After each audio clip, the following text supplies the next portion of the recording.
Welcome, everyone, to the 2014 Skoll Awards for Social Entrepreneurship. Like our fantastic musicians, you've come from every corner of the earth to be here. We are so humbled and so grateful. Welcome. Last year from this stage, our dear friend Muhammad Yunus threw down the gauntlet when he challenged us to invent a new literary genre. He called it social fiction. Not only was the phrase perfect tweet material, it got us thinking. Just as deep-sea voyages, space stations, and holograms have leapt from the realm of science fiction to everyday reality, what crazy creations from the world of social fiction might become commonplace? And looking back, how could we have missed it?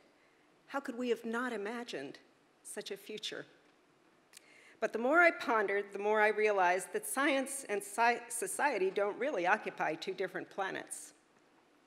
Speaking of space, I'm sure many of us have been riveted by the very recent discovery just a couple of weeks ago of evidence confirming the very origin of the universe, how that infinitesimal particle set off the Big Bang.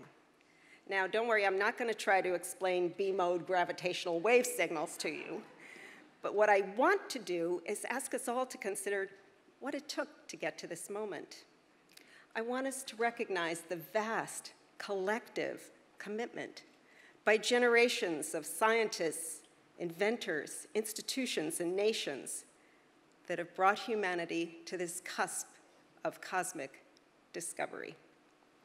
Here tonight, we can also begin to glimpse the equally sweeping and collective endeavor by so many innovators, institutions, citizens striving to create, I think I better say it, a better place, right here, right now, on Earth. Too often, in our appreciation for the role played by social entrepreneurship, we miss the very essence of its power. We see social entrepreneurs as singular in the scope of their ambitions and the relentlessness of their drive. We see the why and the wherefore, but miss the how, their emphasis on the plural, not the singular. The way it's usually framed, social entrepreneurship is all about creating value for society. But the social in social entrepreneurship is critical to understanding why it succeeds, not just for society, but with society. And then there's that second word, entrepreneurship. As entrepreneurs, social entrepreneurs are disruptors, but their targets aren't just existing industries or technologies. Instead, they take aim at the perverse systems that spawn poverty, oppression, corruption, and environmental destruction. And in learning more, they discover within the system itself the secret to its transformation. The secret social entrepreneurs come to know is that we sit on a vast, untapped reservoir of leadership, the pent-up power of the neglected and marginalized, the oppressed and victimized, to transform the life they've known to the life they deserve. Getting to what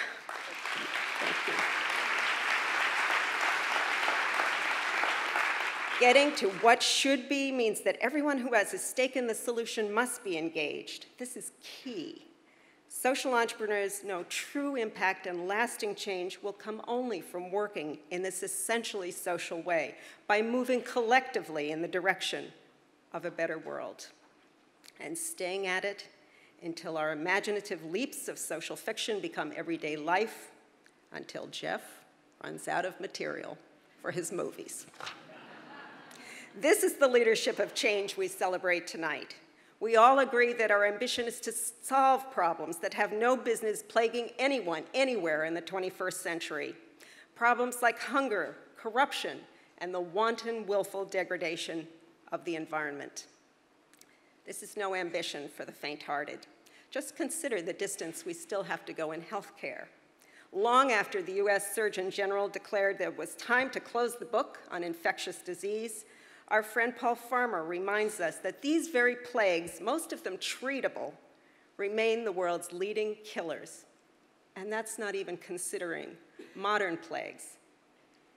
Modern plagues on the rise, like obesity and malnutrition. Paul then asked the right question. The question I asked myself, the question you asked yourself. Is this the best we can do? I don't think so. You don't think so, or you wouldn't be here. We also have to demand that our political and business leaders think and act differently, that they put social progress on a par with economic progress, and that we hold them accountable for both. Humanity's best interests can no longer be marginalized or sacrificed. And finally, we must all insist that those entrusted with the work of advancing social progress do so in solidarity with those they serve. Reflecting on how she decided to break with the custom of female genital cutting, a young Senegalese woman spoke these words to Tostan founder Molly Melching. "We have learned from our sisters who have courageously stood up and pledged an end to this tradition. We are going to plan a public declaration and join the movement." Today, thousands of communities have abandoned FGC on their own terms and in their own way, in trusted partnership with Tostan. This is how leadership, I agree.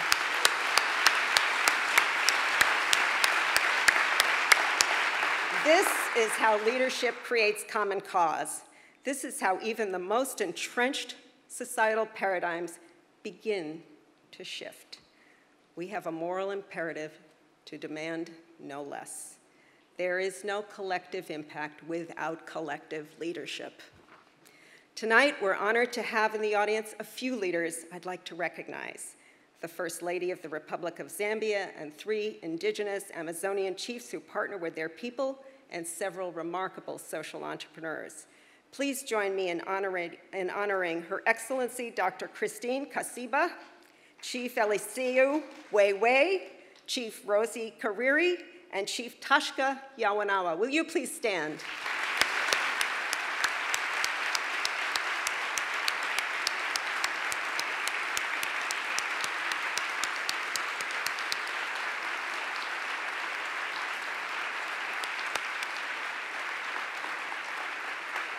We're so honored to have you here.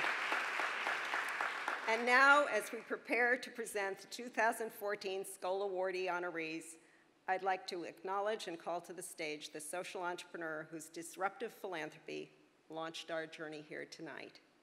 Jeff Skoll's ambition to inspire a world of peace and prosperity by telling the stories we all know so intimately.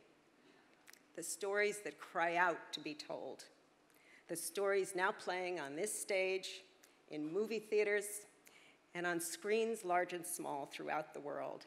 It is my honor and my pleasure to ask you to welcome Jeff Skoll to the stage for the presentation of the Skoll Awards.